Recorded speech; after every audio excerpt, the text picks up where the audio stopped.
Bonjour à tous, on se retrouve pour un nouveau Disney News, comme vous verrez derrière moi. Alors, on est désolé, on est obligé de se mettre là, vous pouvez voir que le temps aujourd'hui n'est pas forcément en la faveur d'un Disney News, mais on est quand même arrivé.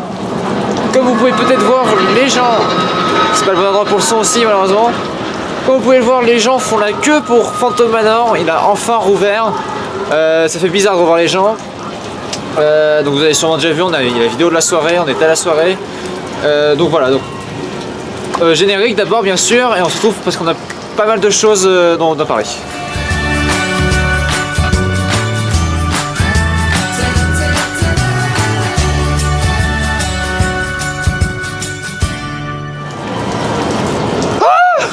Pardon, c'est l'ambiance depuis une semaine là. Donc comme je vous disais, comme vous pouvez voir derrière, ah bah les gens qui rentrent en plus, c'est parfait. Phantom Manor a rouvert, on entend d'ici les bruits du manoir et de BTM bien sûr. Donc déjà ça fait du bien de revoir Frontierland vivre un peu, parce qu'à part BTM et le Molly Brown il n'y avait plus grand chose à Frontierland. Il y a le théâtre qui doit encore ouvrir, mais ça fait du bien de le revoir vivre, il est très populaire maintenant en plus. Vous aurez peut-être déjà vu notre vidéo, donc vous savez déjà à peu près les changements qu'il y a eu. Je pense que déjà la plupart d'entre vous sont venus le faire en plus. Alors voilà, petite précision, ça va être une vidéo spoilers, parce que Phantom Manor, et en plus je vais parler d'Avengers où il y aura peut-être quelques spoilers aussi, donc si vous avez vu aucun des deux ou fait aucun des deux, c'est pas la bonne vidéo pour vous. Avant tout, bien sûr, ma tenue. Pourquoi ma tenue? Vous aurez peut-être déjà vu le vlog qu'on aura fait, qui est juste là.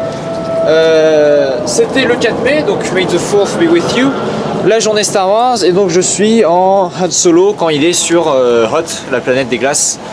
Et bien sûr j'ai le maquillage, alors voilà, j'étais obligé d'être de la rébellion vu que je suis Han Solo. Et donc voilà, donc on a tourné le 4 mai le Disney News. Donc par rapport à Phantom Manor, moi je suis très content de la rénovation, très content des changements. Je la trouve vraiment super. Maintenant, dès qu'on rentre dans le manoir, on est directement dans l'ambiance d'attraction, dans l'attraction. Ceux qui se plaignent qu'il n'y a pas eu beaucoup de changements, c'est que vous n'avez pas trop suivi apparemment la rénovation, parce qu'ils n'ont jamais annoncé que le manoir allait changer. La rénovation était seulement parce que depuis 27 ans, en fait, depuis qu'elle a ouvert, elle n'a pas été repeinte ou remise à jour. C'était des remises à jour techniques. Ensuite il y a eu le problème de l'amiante, c'est pour ça que ça a pris autant de retard. C'était supposé prendre que 8 mois et pas en prendre 15. Il y a eu le problème de l'amiante, il y a eu le problème aussi qu'il y a eu Pirates des Caraïbes, c'est-à-dire quand Pirates des Caraïbes a rouvert, ça a tenu une semaine, puis au bout d'une semaine il y avait déjà plein d'animatroniques qui étaient défectueux. Là ils n'ont pas voulu faire la même erreur, ils ont pris plus de temps pour tout tester jusqu'au bout. Pour l'instant elle tient le coup, il n'y a pas eu de panne, il n'y a pas eu de problème avec certains animatroniques. Donc franchement ça valait le coup. 15 mois, c'est vrai que c'est très long, ça fait très bizarre de la revoir rouvert en plus, mais ça valait le coup. C'est très beau, c'est surtout avant l'attraction que ça a changé, avant d'embarquer dans le Doom Buggy que ça a beaucoup changé. Mais même une fois dans le Doom Buggy, ça a pas mal changé, l'histoire a changé un peu aussi, c'est plus un seul fiancé, il y en a 4 maintenant. Pas 4 en même temps, elle n'est pas polygame non plus. Voilà, vous êtes le prochain fiancé normalement, comme elle vous le dit à la fin, elle est plus sinistre, l'attraction est plus effrayante, beaucoup plus lugubre. Il y a une sorte de malaise un peu à travers toute l'attraction, on sent qu'il y a un truc qui est pas bien, qui est dérangeant. En plus Mélanie est complètement, on va dire, tarée dans la nouvelle attraction maintenant. Et moi voilà, je suis très content. Le dernier, il y a aussi un nouvel animatronique que personne n'a repéré, mais le dernier fantôme sur la colline avant qu'on voit Mélanie avec les miroirs. Le dernier animatronique du fantôme, c'est un nouvel animatronique, parce qu'avant c'était pas le fantôme à cet endroit, c'était un animatronique qu'on n'a jamais vraiment su ce que c'était. C'est peut-être le même animatronique mais refait. Mais en tout cas maintenant on a un sublime fantôme qui bouge super bien, franchement c'est un super animatronique. Et même tous les autres animatroniques ont été remis à jour, beaucoup plus fluide, beaucoup plus beau, beaucoup plus réaliste. C'est une belle rénovation, et après 15 mois, vous pouvez enfin la refaire.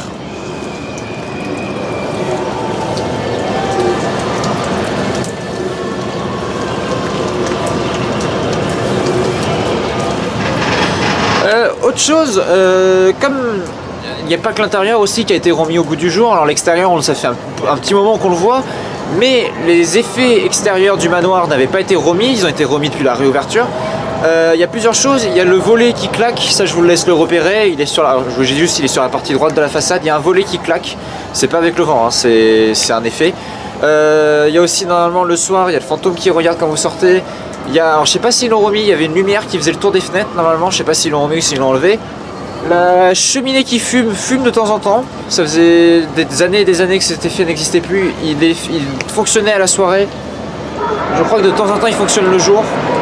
Ils ont peut-être pas encore tout rallumé, hein, il est encore en rodage. Mais autre chose, un effet qui est encore plus visible maintenant parce que ils ont cassé la barrière qui est devant, la fenêtre en plein milieu, étage du milieu, plein milieu de la fenêtre. Il y a Mélanie qui vous regarde, donc si vous vous sentez regarder dans le land, c'est qu'elle vous regarde depuis la fenêtre. Elle est très dure à voir, mais si vous y arrivez, bravo. J'ai pris une photo pour vous la montrer.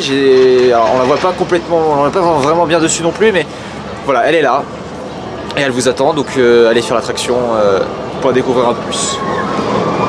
On est maintenant devant Indiana Jones, donc il y avait eu des tests de fil single rider qui devait durer du 1er avril au 6 mai, il me semble, quelque chose comme ça, 5 mai. Au final, ils ont été encore. La durée a été agrandie, ça sera maintenant, donc ça a commencé le 1er avril, et les tests se font jusqu'au 1er septembre. Donc ça a l'air de plutôt bien marcher, donc c'est intéressant, voilà, on aura sûrement une file single riders définitive à l'avenir pour Indiana Jones. On est maintenant au Walt Disney Studios pour parler un peu. Nous sommes en train, alors on parle cinéma, on n'a pas eu beaucoup d'informations sur le parc en lui-même. Après la soirée Inside Ears, ils se sont un petit peu calmés vu le nombre d'infos qu'on a eu. Ça va sûrement recommencer dans les semaines à venir. Par contre, on est en train de vivre l'histoire du cinéma actuellement. Et je rigole même pas, hein, j'exagère même pas. Avengers Endgame, donc tout le monde le savait, c'est une conclusion de 11 ans de cinéma de MCU. Donc si vous avez vu le film, je vais un petit peu spoiler, je vous préviens. Si vous avez vu le film, vous avez vu que c'est une belle conclusion. On a la mort d'Iron Man, de Black Widow. Captain America ne meurt pas mais passe le relais, il est vieux maintenant. Donc voilà, c'est vraiment une fin. Bonjour. C'est pour quelle télé? Vous êtes quelle chaîne? Vous êtes des fans? C'est BFM. Ah, BFM. Oh non. Oui, Ah. bon, on reviendra plus tard. Excusez-nous, à bientôt. Au revoir. Les aléas du direct. Donc nous sommes en train de vivre l'histoire Avengers Endgame. Alors il est sorti dans le monde partout, ce qui est une première pour un film, ce qui est assez rare.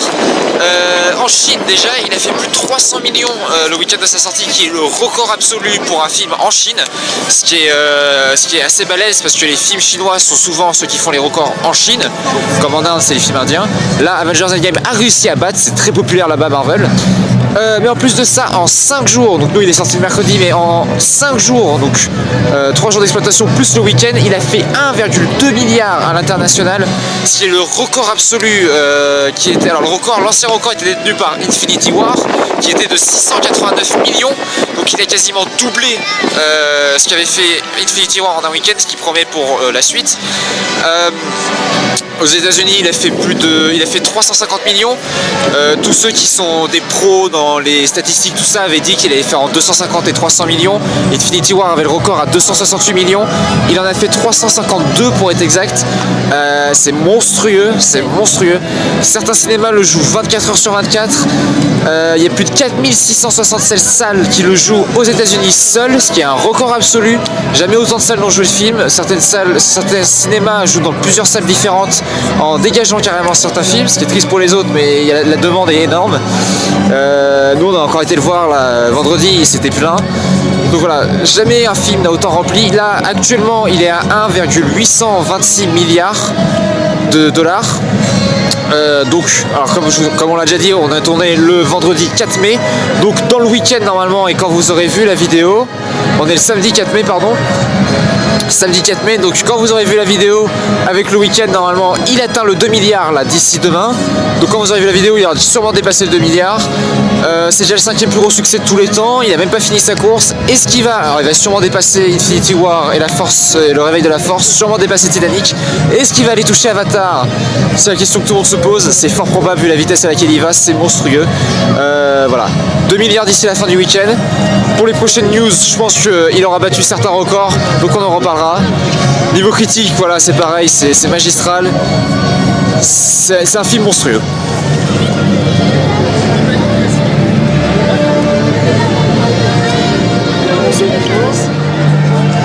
J'ai failli oublier de vous dire au revoir. Manque d'habitude, hein, ça fait 2 semaines que j'ai plus fait de news. Je suis désolé, hein, comme je vous dis, là en ce moment les news c'est pas top, il n'y a rien de vraiment très spécial.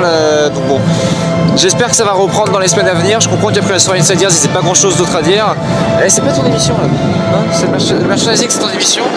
Fais-en une pour qu'après j'en oublie. Moi j'ai mon propre truc. il y a la musique, ça me fait pleurer. Parce que je pense au film et dans le film, on pleure. Va pleurer devant Marion, va poser des fleurs. Va poser des fleurs, voilà. Donc voilà, donc on se retrouve la semaine prochaine, j'espère, si j'ai quelque chose d'ici là. Sinon, on se retrouve dans 2 semaines. Quoi qu'il arrive, j'aurai du Avengers, hein, vous en faites pas. Et d'ici là, portez-vous bien.